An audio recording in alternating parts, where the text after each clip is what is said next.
Puspusa na ang ginagawang pag-ani ng pakwan ng mga magsasaka sa Hilagang Luzon. May ulat si Jasmine Gabriel Galban. Ngiti ang isinalubong ng magsasakang si Nanay Romana dahil ilang linggo na silang nakapagbebenta ng aning pakwan sa magandang presyo.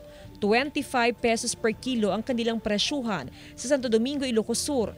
1 tonelada ang kanilang naaani kada araw mula nitong nakaraang linggo. Maganda ang benta ngayon dahil kokonti ang nagtanim ng pakwan ngayon. Dati sa ibang taon nasisira lahat ang mga pananim dahil walang pumasok na buyer. Ngayon, sunod-sunod po ang mga buyer na bumibili dito. Dati may 30 hectares na naka-report. Ngayon, halos 15 hectares lang ang nakapagtanim dito ng pakwan mo. Mananatili raw ang magandang presyuhan ng pakwan hanggang sa bagong taon.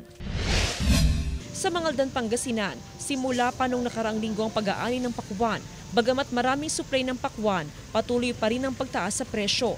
Mataas din kasi ang demand dito, lalo pat ipinangahanda ito sa bagong taon.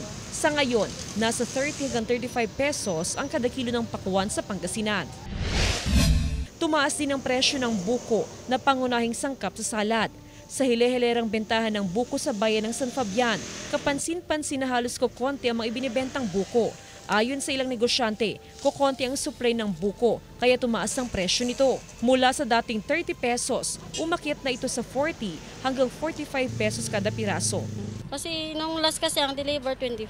Ngayon, may isang nag-deliver dyan ngayon 27. Di ko lang alam ngayon kung ano. Jasmine Gabriel Galban, One North Central Luzon.